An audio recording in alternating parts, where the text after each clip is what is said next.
What's going on, guys? Welcome to Everything Always. My name's Michael Roman. You may or may not have heard the report today that a storyboard leak for Spider-Man 3 is all over the internet. Really, they're calling it a plot leak, but it's not. It doesn't have the full plot. It's very light on details, more of like what you would use to pitch the movie. And since we know that that's already happened between the executives over at Sony and the creatives on Spider-Man 3, there's a good chance that maybe there's some validity to this. Now, of course, we're going to issue the normal spoiler warning, talk about where this leak is coming from and what it might mean for Spider-Man 3. We're going to break the whole thing down, but first, if you could grab the subscribe button, we're giving away 2 PlayStation 4 Pros, as well as a whole slew of other Marvel related stuff, including copies of Avengers Endgame and Blu-ray and DVD. All you have to do, hit the subscribe button, then hit the notification bell, leave a like and a comment on this video, and if you want, stick around to the end of the video. I'll get into all the giveaway stuff again there. So of course, the normal spoiler warning we issue here at the channel, even though it's entirely too early to know if there's any validity to this whatsoever, and it'll be a while before the final script is done,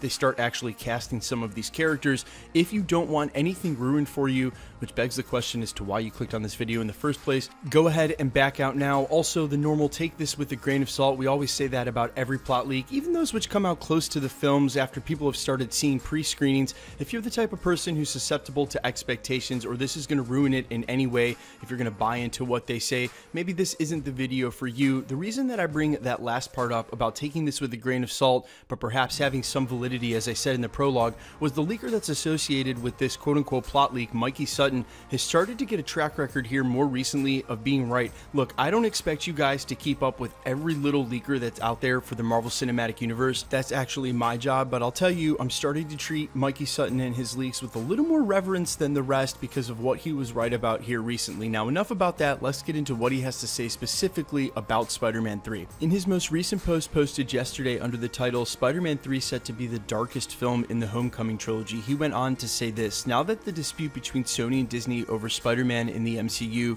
has been happily resolved, the focus is on filming Spider-Man 3, or more specifically scripting the movie. The origin of the following scoop is not new, so whether changes will be made after this new agreement remain to be seen. After all, this wasn't solidified back then either. There were discussions on having the Chameleon be the villain in the third Spider-Man flick. The plan, it seems, is to have the movie be a tale of identities, the hero whose identity is revealed and the villain who steals identities. Marvel Studios see this as the darkest of the 3 films, with the slightly more grown-up Peter Parker, who's experienced so much already and is about to go through a harrowing personal journey at home. Most likely, the Chameleon will be pretending to be either Peter Parker or Spider-Man, causing a lot of havoc. Whether Chameleon will be affiliated with Dimitri in Far From Home remains to be seen as well, but I strongly believe that was simply a misdirection." He then concludes by saying, "But will it just be Chameleon? And also perhaps in the third act we could see Peter's green-skinned attorney, implying that She-Hulk would actually step up for his legal woes instead of Daredevil, as we argued just a couple of days ago at the channel." Now, firstly, at face value,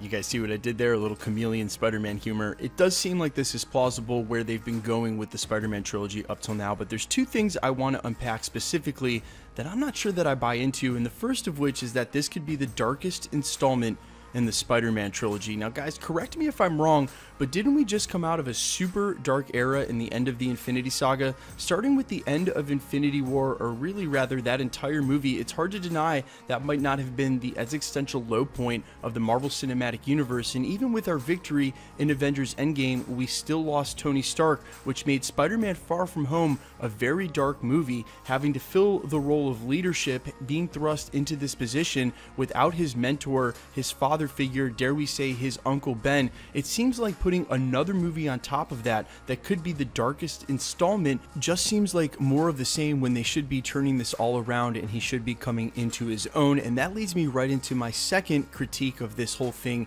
and that's the idea of identities. We literally just went through that with Mysterio. Now I understand there's got to be implications to Peter Parker's identity becoming known, and it's the age-old story of Peter Parker, right? Protecting those that you love. How can you ever do that and have a love of your life like Mary Jane if they're always going to be at risk because everybody knows that you're Spider-Man? but I don't feel like another identity movie, another movie where Peter's got to prove himself to himself, well, and everybody else, is the next step for this. I honestly believe that the next movie should be Peter Parker transitioning into that role of the Peter Parker that we know when he's in the costume, the guy who's sure, the guy who's always cracking wise, the guy who has the quips, the Peter Parker that we kind of saw getting towards the end of Spider-Man Far From Home, the Peter Parker who was able to tell Nick Fury, or well, who we thought was Nick Fury at the time, actually Talos, that the costume was a little tighter around the web shooter right before they fought the monster that could destroy the whole world. Calm enough in that situation, confident enough in himself to make that joke. That's the Peter Parker I remember reading in the comics. It was also the same Peter Parker we saw at the end of Far From Home when he was able to tell Mysterio he couldn't trick him anymore right after harnessing his spider sense when he needed to in order to defeat Mysterio. Now, could they do this through an identity movie with the Chameleon? Yes. Have they used Chameleon before? No. Would it be awesome? Perhaps. But I just feel like if they do another identity movie, if they have him trying to prove himself and to others, then it's just going to be another Spider-Man Far From Home, and it's maybe not the vibe and the feel that we need going into this next Spider-Man movie, but I might be wrong. You guys might totally disagree as well. Let me know what you think in the comments about all of this. A, do you think there's any validity to this at all? Do you think this is where they were going? B, is this what you want to see, or do you have a different villain in mind? I know that Kraven had been on the board for a while, but again, with this new negotiation rights with Sony and how it's kind of touch and go movie to movie, it's going to be really hard for the MCU to set up something like the Sinister Six unless they have enough movies to do so, and if it's only going to be 2 or 3 movies at a time before they renew the contract, they literally can't go all in on a villain team like that, so it's going to have to be a lot smaller of a rogues gallery at a time. But guys, let me know what you think in the comments, and quickly let's get into the giveaway stuff before I let you go. Alright, we're still giving away 2 PlayStation 4 Pros, the next of which is at the 500,000 subscriber mark. We are headlong into that now and definitely should hit that by month's end. All you have to do, hit the subscribe button, then hit the notification bell, leave a like and a comment on this video. That'll automatically enter you to win all the rest of the prizes. We're still giving away copies of Avengers Endgame and Blu-ray and DVD all through the rest of this month. All you have to do to be entered to win that, the PlayStations, or any of the prizes we give away here at the channel, hit the subscribe button, then hit the notification bell, leave a like and a comment on this video, and because it's random, the more videos you like and comment on, the better chance you have of winning. My name's Michael Roman. This is Everything Always, guys. Thanks for checking out the channel, and stick around. We'll be posting again real soon.